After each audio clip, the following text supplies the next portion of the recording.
Just some history on the Parliament Town Council Planning, Mr. Speaker, sir.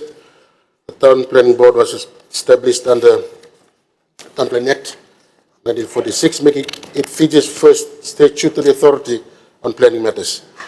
Parliament Town Country Planning was established in the 1970s to support the board and lead functions in zoning, development control, as well as forward planning.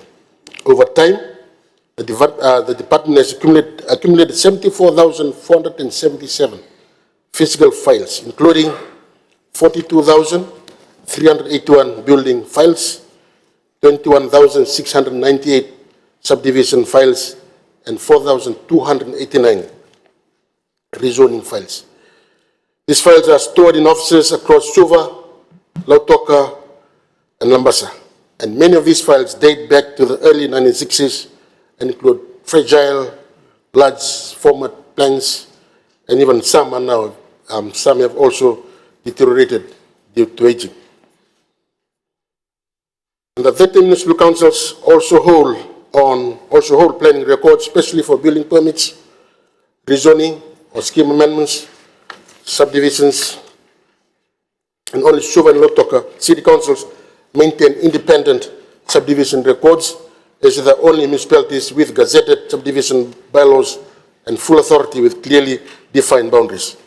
For rural areas, historic planning records were once held by rural local authority, but with limited storage and archive policies, many were destroyed after 5 years, resulting in data gaps for these regions. Mr. Speaker, sir, I'm pleased to report that all approved amendments to the 13 gazetted town planning schemes have been digitized into a geographic information system, or GIS, up to year 2022.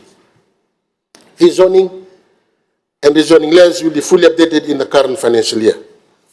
This modern special system improves evidence-based planning, speeds up assessments, and ensures greater transparency in urban development decisions. Mr. Speaker, sir, there were also challenges I alluded to in my introductory statement. It started way back in 2015, and unfortunately, because of the size of the server, I wasn't able to hold these documents that were scanned around those periods.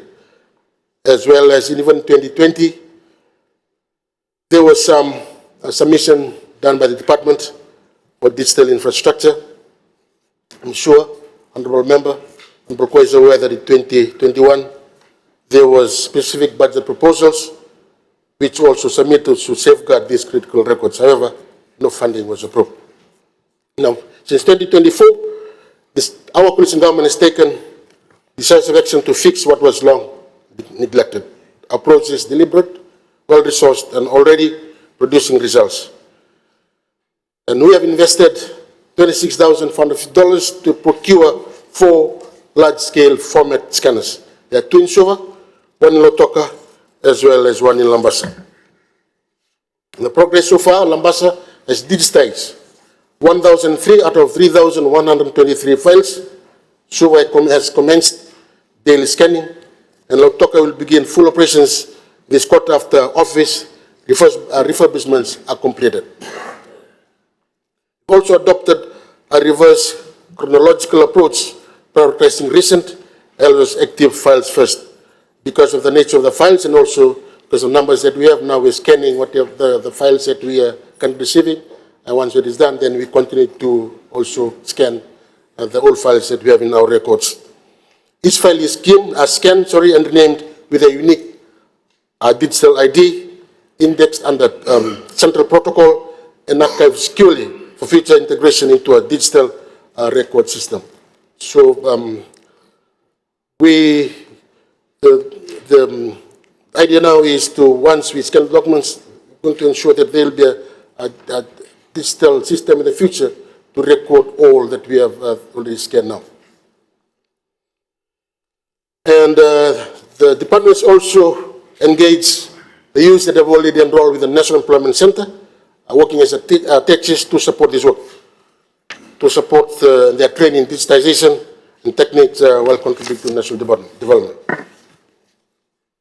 and all the building permit approval system. And it's also very important for me to mention names because we're also launching a fully cloud-based platform, the building permit approval system, or BPAS, to digitize the building operation application process. And this system, or BPAS, will enable online submissions, allow real-time assessments, and automatically store documents in a secure cloud environment with backup. Eventually, the system will expand to include subdivision and rezoning applications once proven stable and scalable. And Mr. Speaker, sir, digitizing over 74,000 records, some dating 60 years back, is no small feat. It requires time, resources, and resolve. But we are committed, and we are also not deterred by these difficult reforms. So investing in the right tools, investing in the right people, and we'll try building digital systems that will protect Fiji's planning records for generation. And it's not just about preserving the past, it's about creating a resilient, efficient, and transparent planning system for all Fijians. And I thank you, Mr. Speaker, sir, for giving me along this time. Thank you. Thank the Minister for Housing, Local Government, Honourable Nalumisa.